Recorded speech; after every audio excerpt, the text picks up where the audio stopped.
আন্তর্জাতিক মডেল স্কুলে অধ্যয়নরত দ্বিতীয় শ্রেণীর শিক্ষার্থীদের স্নেহ এবং অভিভাবকদের সালাম জানিয়ে আমি আজকে দ্বিতীয় শ্রেণীর অনলাইন বাংলা ক্লাস শুরু করতে যাচ্ছি। বাংলা ক্লাসের প্রথমে যেটা রয়েছে এটা অত্যন্ত জটিল একটা বিষয়। সেটা হচ্ছে আগের চরণ এবং কবিতার নাম, কবির নাম ও কবিতার নাম লিখো। আগের চরণ মানে আগের লাইন। আসলে আমাদের কাছে পরের লাইন লেখা খুব সুবিধা হয়, কিন্তু আগের লাইন লিখতে কষ্ট হয়ে যায়। আগের লাইন লেখা যেমন একজন লোক সামনে হাঁটলে যেরকম সুবিধা হয়, পিছনে হাঁটলে খুব কষ্ট হয়, কিন্তু কবিতার ক্ষেত্রে পরের লাইন লেখা সুবিধা, আগের লাইন লেখা খুব কষ্টকর ব্যাপার। তো সঙ্গত কারণেই কষ্ট হলেও লিখতে হবে, যেহেতু পরীক্ষায় এসে যাচ্ছে সঙ্গত কারণে লিখতে হবে। এখন দেখি আমরা ক নম্বর, আচ্ছা উত্তর লিখে দিই আগে। ক নম্বর, আগের চরণ মানে আগের লাইন। আর আগের লাইন লিখতে গেলে তাকে খুব অধ্যয়ন করতে হবে। আর যদি ভালো জানা থাকে যে এই 4 লাইনের মধ্যে এই লাইন, তাহলে খুব সুবিধা হয়। এই 8 লাইনের ভিতরে এই লাইন, এরকম সুবিধা হয়। যাই হোক, কবিতাগুলো এখন পুরাই মুখস্থ রাখতে হবে, তখন তো সুবিধা হবে। এখন 2 কুলে বনে বনে পড়ে যায় সাড়া, এটা মূলত কোন কবিতা? আমাদের স্বর্ণের কবিতার। আগের লাইন কী হবে? তাহলে এখানে আমরা যদি শেষ 4 লাইনটা আমরা জানি যে প্রথম 4 লাইন, দ্বিতীয় 4 লাইন, পর তারপর তৃতীয় 4 লাইন, শেষ 4 লাইন, এভাবে পড়তে পারি বা এক ডিটেলস পড়ে আসতে পারি, তাহলে সুবিধা হবে। যাই হোক, এটা শেষ 4 লাইনের মধ্যেই যে আষাঢ়ে বাদল নামে নদী ভর ভর, মাতিয়ে ছুটিয়ে চলে ধারা খরতর, 2 কুলে বনে বনে পড়ে যায় সারা, বর্ষার উৎসবে জেগে ওঠে পাড়া। তাহলে আষাঢ়ে বাদল নামে নদী ভর ভর, মাতিয়ে ছুটিয়ে চলে ধারা খরতর, 2 কুলে বনে বনে। তাহলে এখানে হবে মাতিয়ে ছুটিয়ে চলে ধারা খরতর। আমি আবার বুঝাবো তোমাদেরকে। মাতিয়া, কিন্তু মাটিয়া না, মাতিয়া ছুটিয়া, মাতিয়া ছুটিয়া চলে ধারা খরতর। তাহলে এইটা হচ্ছে, তাহলে আষাঢ়ে বাদল নামে নদী ভর ভর, মাতিয়ে ছুটিয়ে চলে ধারা খরতর। তারপরে দেখো 2 কুলে বনে বনে পড়ে যায় সাড়া, বর্ষার উৎসবে জেগে উঠে পারে। তাহলে 2 কুলে বনে বনে পড়ে যায় সাড়া, তার আগের লাইনটা হচ্ছে মাতিয়ে ছুটিয়ে চলে ধারা খরতর। তাহলে এটা খুব ভালো খেয়াল করতে হবে যে শেষ 4 লাইনের মধ্যে, এখানে হচ্ছে শেষ 4 লাইনের মধ্যে প্রথম লাইনের পরের লাইনটা এটা, যে আষাঢ়ে বাদল নামে নদী ভর ভর, মাতিয়ে ছুটিয়ে চলে ধারা খরতর। তারপরে লাইন দেওয়া আছে 2 কুলে বনে বনে। যাই হোক, এটা গেল। তাহলে মাতিয়ে ছুটিয়ে চলে ধারা খরতর এটা হবে। এখন বলছে যে এটা তো আগের চরণ লিখলাম, এখন বলছে কবির নাম ও কবিতার নাম। তাহলে আমরা লিখব কবি রবীন্দ্রনাথ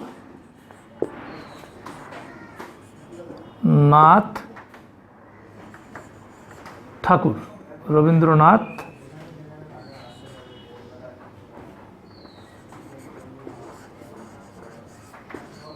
ঠাকুর কবিতা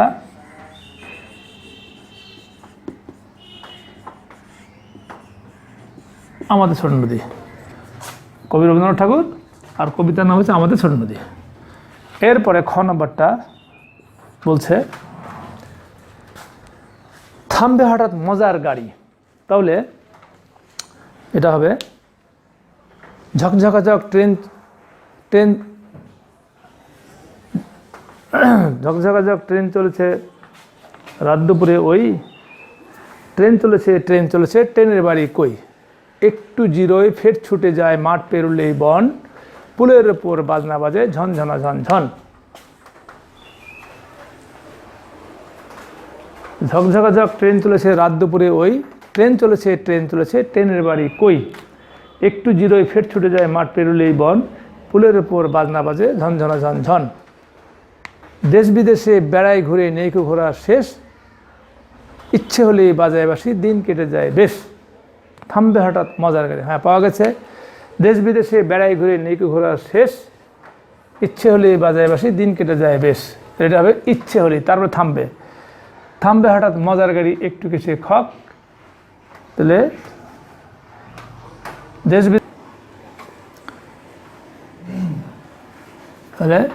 দেশ বিদেশে বেড়ায় ঘুরে নেইকো ঘোরা শেষ, ইচ্ছে হলে বাজায় বাসি দিন কেটে যায় বেশ। এটা হবে দিন কেটে যায়,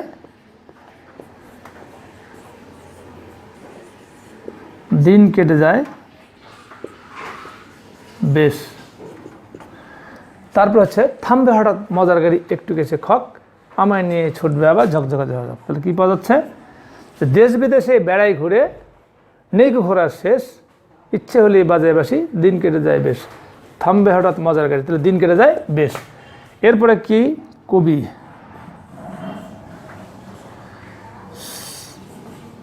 শামসুর রহমান, তালবর শেখের শাহ ম শামসুর রহমান। আর কবিতা ট্রেন, কবিতা ট্রেন। কবি শামসুর রহমান আর কবিতা নাম হচ্ছে ট্রেন। এরপরে গ নম্বরটা রয়েছে, দেখো এটাও একটা কঠিন।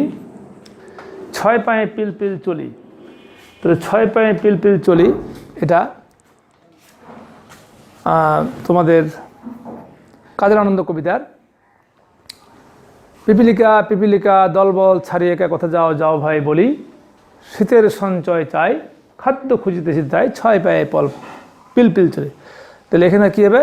আগের লাইন, শীতের সঞ্চয় চাই খাদ্য খুঁজিতেছি তাই 6 পায়ে পিল পিল চলি। তাহলে কী হবে? খাদ্য খুঁজিতেছি তাই, খাদ্য খুঁজিতেছি তাই। তাহলে এই কবিতাটার মূলত 6 লাইন 18টা লাইন রয়েছে। তার মধ্যে শেষ 3 লাইনের মধ্যে এখানে একটা শীতের সঞ্চয় চাই এক লাইন, খাদ্য খুঁজিতেছি তাই আরেক লাইন, 6 পায়ে পিল পিল চলি তার আরেক লাইন। তাহলে খাদ্য খুঁজিতেছি তাই এখানে হবে খাদ্য খুঁজিতেছি তাই,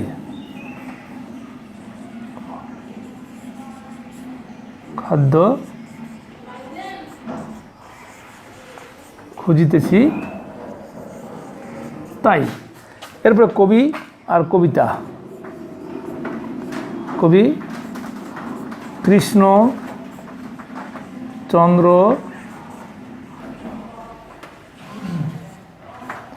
কবি নবকৃষ্ণ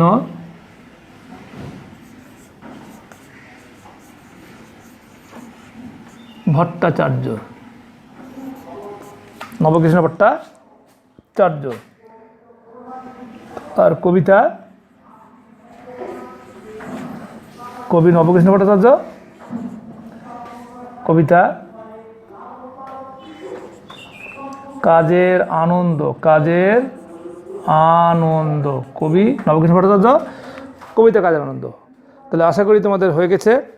যদিও অত্যন্ত সময় খেয়ে ফেললো, এটা খুব গুরুত্বপূর্ণ এবং খুবই জটিল জিনিস। এটা চর্চা ছাড়া হবে না। কবি নবকৃষ্ণ ভট্টাচার্য, কবিতা কাজের আনন্দ। কবি আসলে এখানে ভালো রিভিশন দিতে হবে।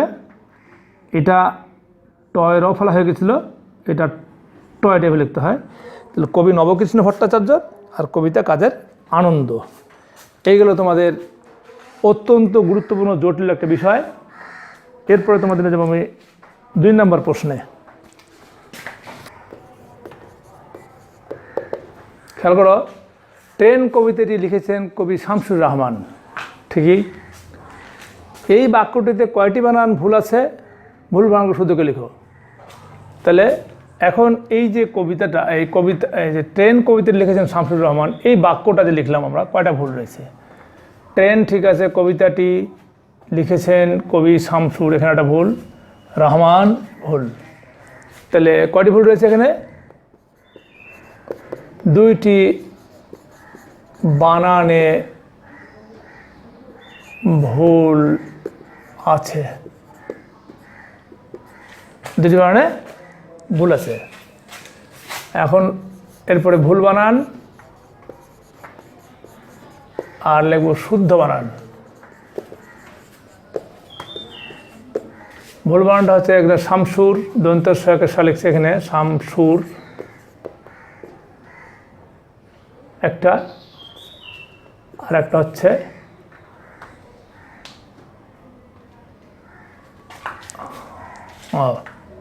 তাহলে রহমান লেখা আছে যেহেতু, একটি বানান ভুল আছে, আসলে রহমানই, তাহলে একটি বানান ভুল আছে এখানে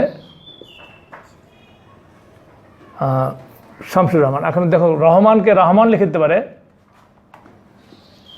আমিও চেয়েছিলাম দুটি বানান ভুল দিতে, যাই হোক, যদি কোনো কারণে রহমান হয়ে যায় তাহলে তোমার দুটি বানান ভুল হবে। এখানে একটি বানান ভুল রয়েছে, সে ভুল বানান আর শুদ্ধ বানান শামসুর, তালবস্য একের সা ম, এই হলো শামসুর, এই বানানটা ভুল দেওয়া আছে। আশা করি প্রশ্ন বুঝতে পেরেছো। আরও যদি ভুল থাকে সেটাকে এখানে লিখবা, লেখা শুদ্ধটা এখানে লিখবা। এই গেল তোমার, এটা এইভাবে লিখতে হবে, এটা এইভাবে লেখার নিয়ম, নাম্বার কম থেকে এইভাবে লিখতে হবে। 3 নম্বর প্রশ্নে, তোমার বাংলা বইয়ে কয়টি কবিতা আছে, কবিতাগুলোর নাম লিখো। কয়টি কবিতা আছে খেয়াল করার চেষ্টা করো তোমরা, আমরা চেষ্টা করি কয়টি কবিতা আছে। দেখো, প্রথম কবিতাটা হচ্ছে আমাদের দেশ, আমি হব, আমাদের ছোট নদী। তাহলে আমাদের দেশ, আমি হব, আমাদের ছোট নদী, ট্রেন, তারপর হচ্ছে প্রার্থনা, কাদের আনন্দ। তো কী পাওয়া গেল? প্রথমে পাওয়া গেলো একটা হচ্ছে আমাদের দেশ, আমি হব, তারপর হচ্ছে আমাদের ছোট নদী, ট্রেন, প্রার্থনা, কাদের আনন্দ। 6টা কবিতা আছে। কয়টা কবিতা আছে? 6টি। তাহলে তোমার বাংলা বইয়ে কয়টি কবিতা আছে? উত্তর 6টি কবিতা আছে। অথবা আমার বাংলা বইয়ে 6টি কবিতা আছে, এভাবে লিখতে তুমি ইচ্ছা করলে, দুটাই সঠিক নিয়ম।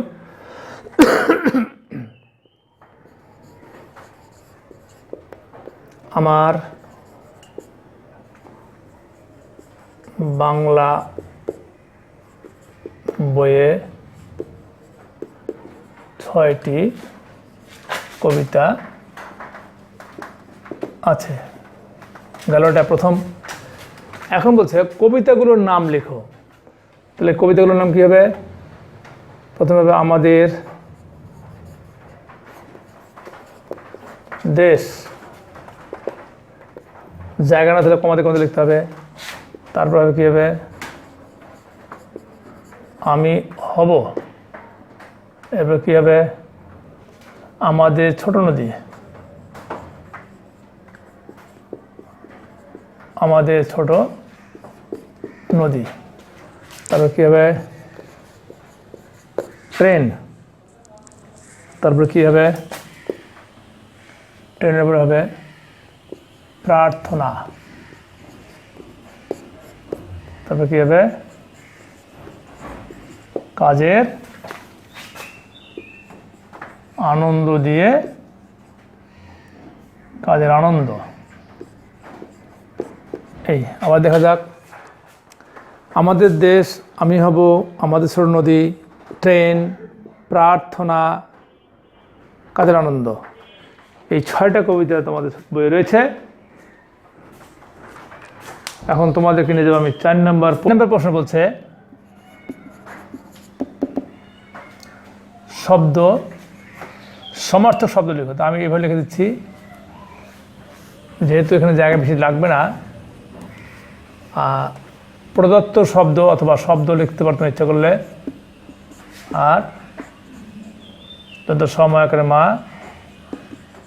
সমার্থক শব্দ। আমি তার আগে একটু সমার্থক শব্দটা ব্যাখ্যা দেওয়ার চেষ্টা করি।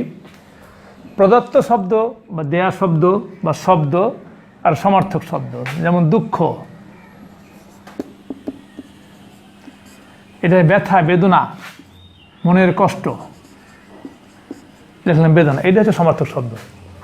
কয়টি বলা নেই, একটি লিখে চলবে, অসুবিধা নেই। তো দুঃখ, এর সমার্থক বা অর্থবোধক শব্দ হচ্ছে ব্যথা, বেদনা, মনের কষ্ট। এটা হচ্ছে দুঃখের আরও কিছু অর্থ। পুরস্কার, এটা হচ্ছে উপহার। বকশিস, বর্ষা, বাদল হতে পারে, বাদলাও হতে পারে, বাদল বা বাদলা। বাদলা, বাদলার দিনে থই থই থই, মাছের বাজার হই হই হই, কবিতা আছে। সুতরাং বাদলা মানে বর্ষা, এটাও হতে পারে, বাদলও হতে পারে। এবার বাজনা, বাজনা অর্থ বাদ্য। এখানে একটা সমস্যা, তো তোমরা বইয়ে পড়ে আসছো বাদ্য বাজানোর শব্দ হচ্ছে বাজনা।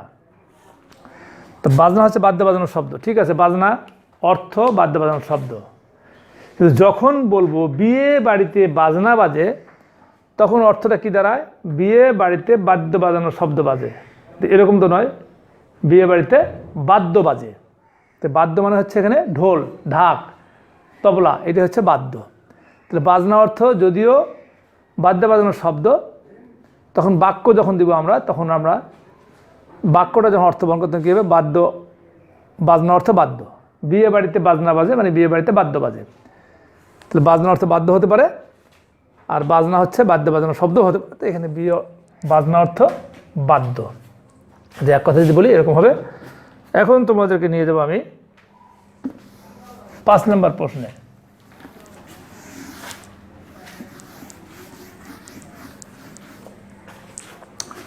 5 নম্বর প্রশ্নটা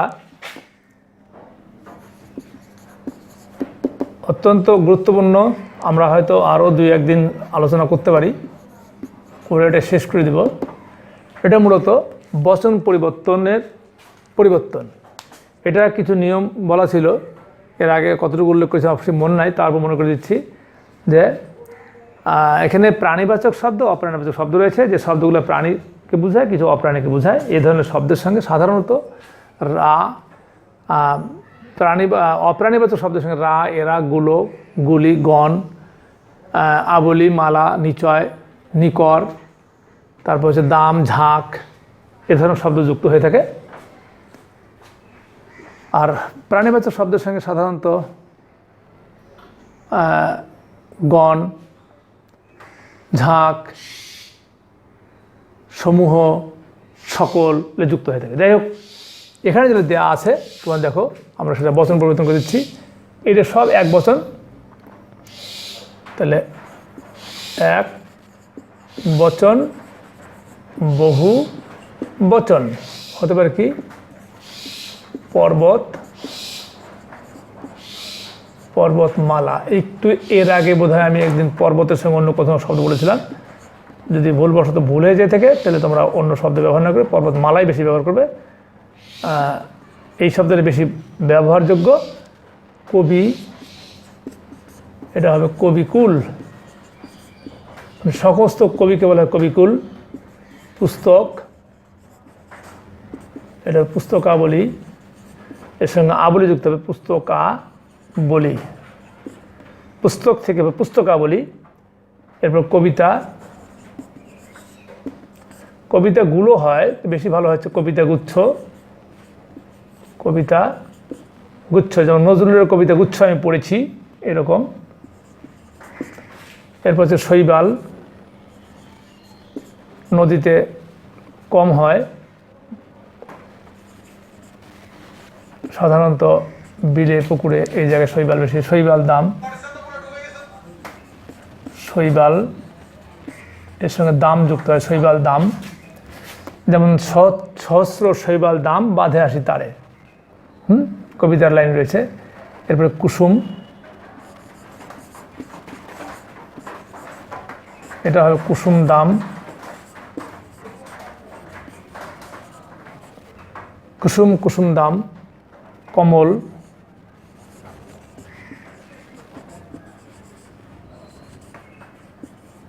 কমল নিকর, কমল নিকর। এরপর দেখি, এরপর আছে তোমার যেমন মেঘ,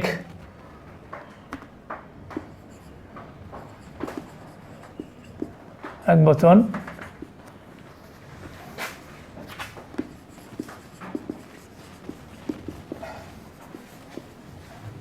বহু বচন।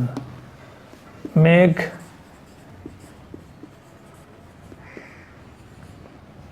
মেঘের সঙ্গে পুঞ্জ ব্যবহার করলে বেশি ভালো হচ্ছে। মেঘ, মেঘপুঞ্জ, মেঘপুঞ্জ, মেঘপুঞ্জ, মেঘ, মেঘপুঞ্জ। তারকা, তারকা, তারাকে বলা হয় তারকা।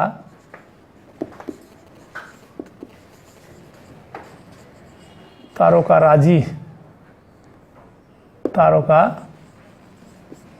রাজি। বালি, বালুকেই বালি বলা হয়, চিকচিক করে বালি, বালি রাশি, বালি রাশি। অবশ্যই তালবশেষ কৃষি, বালি, বালি রাশি। জল থাকলে এরকম হবে, জলরাশি। পাখি, খুব সমস্যা, তোমরা এখানে বলতে পারো পাখি সব, পাখিগুলো, পাখিরা, পাখির ঝাঁক। এত লেখা সম্ভব নয়, জায়গা নেই, সময় হবে না। তাহলে পাখি, পাখি সব, পাখিগুলো, পাখিরা আকাশে উড়িতেছে, পাখি সব করে রব, পাখিগুলো কিচির মিচির করছে, পাখির ঝাঁক, এক ঝাঁক পাখি উড়ে গেল, পাখির ঝাঁক, এরকম হতে পারে। আমি শর্টকাট সহজ করতে পাখির সব বা পাখির ঝাঁক। সুধী,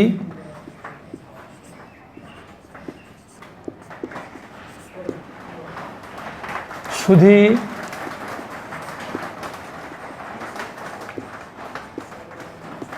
সুধী মণ্ডলী, শিক্ষক, শিক্ষকগণ, শিক্ষক মণ্ডলী, শিক্ষক বৃন্দ হয়, সুধীবৃন্দ হয়।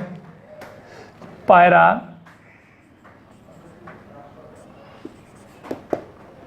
পায়রাগুলো হয়, পায়রার ঝাঁক, দেশ দুই একটা আলাদা, পায়রার ঝাঁক।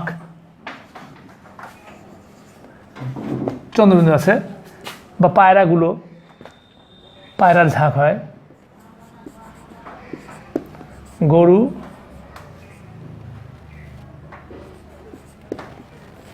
গরুগুলো হতে পারে, আর যদি লেখো গরুর পাল তাও হতে পারে। রাখাল গরুর পাল লয়ে যায় মাঠে, তোমাদের বই আছে, শিশুগণ দেয় মন নিজ নিজ পাঠে। যাই হোক, এখন তাহলে গরুগুলো হয়, গরুর পালও হতে পারে, আমি বলে দিলাম। এটা তোমরা ভালো করে খেয়াল করে নেবে। আর একবার রিভিশন দিয়ে দিচ্ছি আমরা। এক বচন, বহু বচন। এক বচন হচ্ছে পর্বত, বহু বচন পর্বতমালা। এক বচন কবি, বহু বচন কবিকুল, অর্থাৎ সমস্ত কবিকে বলা হয়। পুস্তক, পুস্তকাবলী। কবিতা, কবিতাগুচ্ছ। শৈবাল, শৈবাল দাম, এটা দয়া করে দা। কুসুম, কুসুম দাম। কমল, কমল নিকর। এক বচন, বহু বচন, এক বচন হচ্ছে মেঘ, মেঘপুঞ্জ। তারকা, তারকা রাজি। বালি, বালি রাশি। জল, জলরাশি। পাখি, পাখি সব, পাখির ঝাঁক, পাখিগুলো, পাখিরা। সুধী, সুধী মণ্ডলী, সুধীবৃন্দ হয়। পায়রা, পায়রার ঝাঁক, পায়রাগুলো। গরু, গরুগুলো, বা গরুর পাল, এভাবে করা যেতে পারে। এই গেল তোমাদের এক বচন বহুবচন করার কিছু শব্দ। এরপরে প্রিয় শিক্ষার্থীরা, তোমাদের জন্য আজকে B2 শিটের 12 নং, এটা মেয়েদের জন্য, আর 13 নং হচ্ছে ছেলেদের জন্য অনুচ্ছেদ। অর্থাৎ তুমি যে বিদ্যালয়ে ভর্তি হতে চাও সেই বিদ্যালয় সম্পর্কে একটা অনুচ্ছেদ, হ্যাঁ, সেটা মেয়েদের জন্য আলাদা, ছেলেদের জন্য আলাদা, দুটো একই ধরনের, শুধুমাত্র সালটা আলাদা। এই B3 শিটের 24 থেকে 48 পর্যন্ত রিভিশন, এটা প্রশ্নোত্তর। আর বই থেকে তোমার পরিচয়, ঠিকানা, যেমন আমার নাম, আমার বয়স, আমার বিদ্যালয় অনুযায়ী ইত্যাদি ইত্যাদি যেগুলো আছে সেগুলো তোমাদেরকে ভালো করে পড়ে লিখে নিবে। আর তোমাদের আগামীকালকে একটা পরীক্ষা হবে, আর তার সমাধানটা আমরা পরের দিন দিয়ে দেব। সেটা হচ্ছে গণিত পরীক্ষা, বা আগামীকালকে অনলাইনে গণিত পরীক্ষা হবে একটা। তোমাদের বাসাতেও একটা পরীক্ষা হচ্ছে, যাই হোক, এটা আগে হয়তো বলেছি আমি।